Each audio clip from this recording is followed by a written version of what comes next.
Assalamualaikum warahmatullahi wabarakatuh. Selamat pagi anak-anak. Hari ini bertemu lagi dengan Bapak. Semoga kalian semua dalam keadaan sehat walafiat ya.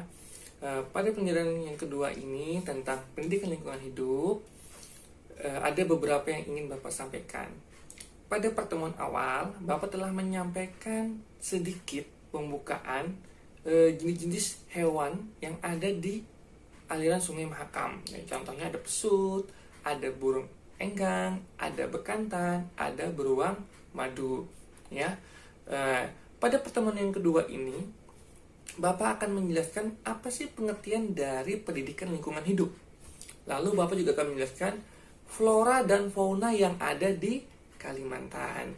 Nah, kalian harus menyimak video ini sampai selesai dikarenakan nanti pada akhir video akan terdapat latihan soal di mana latihan ini jawabannya ada dalam video ini. Jadi Bapak harap kalian bisa menyimak video ini dengan baik. Ya, kita langsung mulai ya. Pendidikan lingkungan hidup.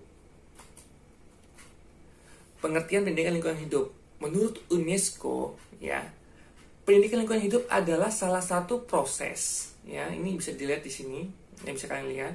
Salah satu proses untuk membangun populasi manusia di dunia yang sadar dan peduli terhadap lingkungan secara keseluruhan, baik itu dari masyarakat yang memiliki pengetahuan, keterampilan, sikap, dan tingkah laku secara kolektif untuk dapat memecahkan berbagai masalah lingkungan saat ini dan mencegah timbulnya masalah baru. Jadi diharapkan dengan pendidikan lingkungan hidup ini kita dapat memecahkan masalah-masalah yang belum terpecahkan tanpa menimbulkan masalah baru.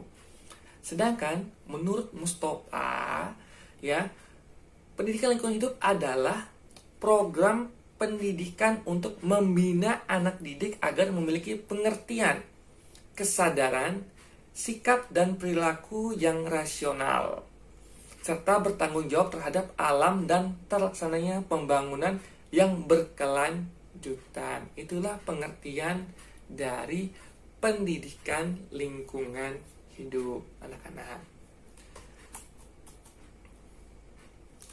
Ada 5 jenis ya ekosistem perairan yang ada di DAS. DAS itu daerah aliran sungai ya, terutama daerah aliran Sungai Mahakam. Apa saja itu? Bisa kita lihat. Yang pertama adalah ekosistem lahan basah daerah rawa. Begini contohnya, lihat. Nih. Nah, kalian bisa lihat ya, ini adalah contoh gambarnya. Nah, bisa kalian lihat. Kemudian, yang kedua, ekosistem sungai.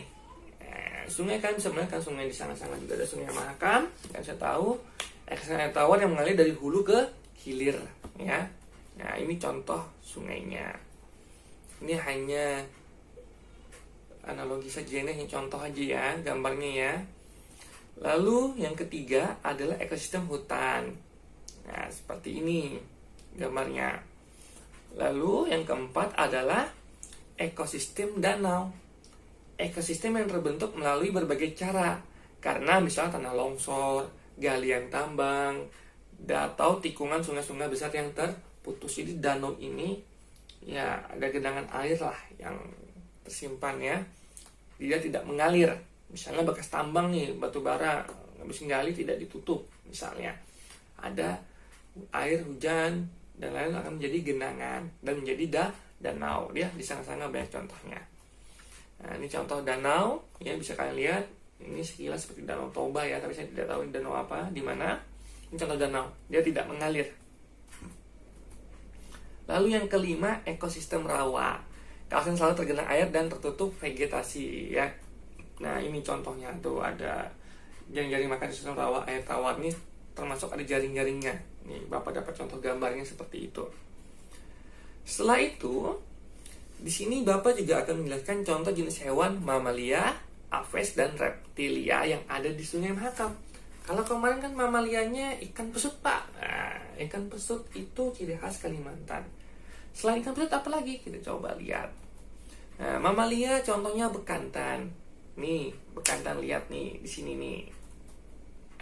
Itu bekantan. ya.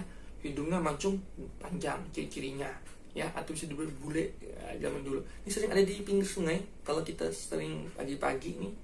Nah, pagi-pagi ke pinggir sungai ada hewan ini, ya, lagi cari minum mungkin. Lalu, nah ini yang kedua, ya, yang kedua ini gambar lutung kelabu, lutung warna hitam. Ada juga lutung nanti lutung merah, ya. Lalu ini kera ekor panjang, ini banyak nih di hutan ini, ya, sering turun sekarang di hutan, ya, sering turun. Ekor panjang atau sebut kita kera lah, ya, bahasanya, ya, kera ekor panjang. Lalu ini berang-berang. Nah, berang-berang ini dia bisa berenang, ya, di pinggir-pinggir sungai. Dia mah tinggalnya pinggir-pinggir sungai, ya. Ini juga bisa makannya anak ayam. Mungkin kalau rumahnya di pinggir sungai sering ngeliat nih yang namanya berang-berang. Lalu terakhir adalah lutung merah. Lutung merah ini seperti monyet juga, seperti lutung hitam, cuma warnanya dia seperti warna orang utan bulunya. Kalau dia kan lutung hitam, lutung kelabu, ya, agak abu-abu. Ini lutung merah. Nah, inilah contoh jenis mamalia selain pesut Mahakam yang ada di daerah Sungai Mahakam di sekitar kita, ya. Lalu setelah mamalia, Bapak akan menjelaskan contoh dari hewan apes. Apa itu apes? Apes itu adalah burung, ya. Contohnya bangu tongtong, ya. Nah, bangu tongtong ini kakinya panjang, ada hitam, ya, hidupnya di rawa-rawa, ya. Ini bangu tongtong. Lalu ada ciri khasnya Kalimantan, burung enggang tuh, cantik banget tuh burung enggangnya tuh kalau kamu bisa ngeliat tuh, ya. Bapak tunjukkan nih burung enggang ini, ya. Lalu ada elang. Elang memang selalu ada dia di mana-mana. Salah satu ciri khas juga yang ada di perairan Kalimantan. Elang ini mencari makan biasanya selain anak ayam juga ikan. Nah, kalau di pinggir sungai dia menciruk seperti gambar, ya, itu sedang mengeker atau melihat sasaran makanannya, ya. Lalu ini adalah pergam. Pergam ini atau bisa dikatakan burung punai, ya. Nah, lihat warnanya, warna-warnanya ini burung punai. Burung punai ini sebenarnya banyak ditonton, tapi sekarang sudah mulai susah, ya. Bisa kita mendapatkan dengan cara merawai atau menjala, yang kita pasang rengge atau jala di mana antara pohon di hutan. Nanti dia nabrak, kita tangkap, itu kan tapi tidak baik, ya. Nah, jadi ini burung punai ini, ya, memang ciri khasnya kita juga banyak di hutan-hutan, ya. Dan terakhir adalah burung layang-layang. Burung layang ini kalau senja, menuju senja sore-sore gitu tuh banyak berkumpul, ya. Berbeda dengan burung walet, ya. Jadi ini burung layang contohnya, ya. Lalu setelah ini apalagi? Nah, setelah apes adalah contoh hewan reptil, ya. Reptil yang ada di Sungai Mahakam. Jelas kalian tahu kok reptil, yaitu apa saja. Kalau reptil, ya, maaf Bapak ulangi. Kalau reptil misalnya buaya sapit, ya, ini contohnya buaya sapit, ya. Ada buaya siam, ya. Ada biawak, ya kan. Nah, ini contoh-contohnya biawak. Ada kura-kura dan ada juga ular yang paling umum, ya. Nah, jadi ini yang ada di sekitar daerah Sungai Mahakam, ya, buaya terutama dan kura-kura. Biawak juga begitu, ya. Itu yang ketiga adalah gambar biawak serta ular.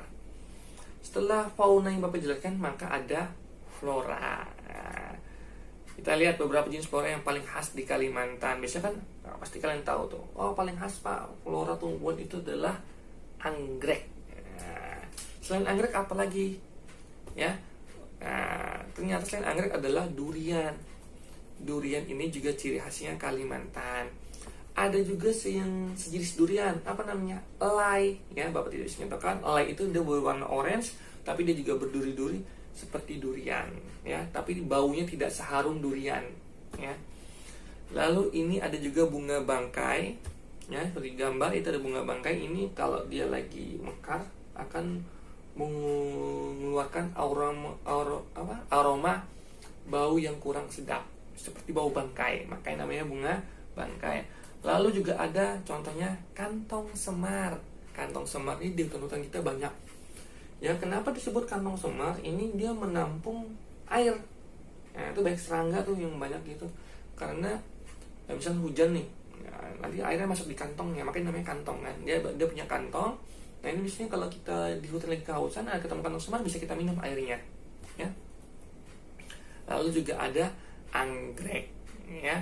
Nah ini anggrek yang Bapak tahu di Kalimantan itu anggrek ini banyak jenisnya, dan ini salah satunya, ya.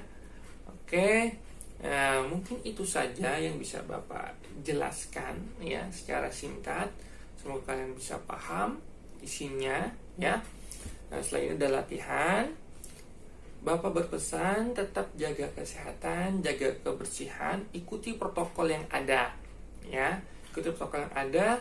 Tolong jangan keluar rumah apabila tidak terlalu penting. Kalaupun harus keluar rumah, tetap gunakan masker yang paling pertama ya, dan jangan lupa cuci tangan. Semakin cepat semakin bersama-sama kita bekerjasama dalam menangani COVID-19, maka insya Allah semakin cepat juga kita turun sekolah, dan cepat juga kita bisa bertemu. Sekian Bapak akhiri. Wassalamualaikum warahmatullahi wabarakatuh.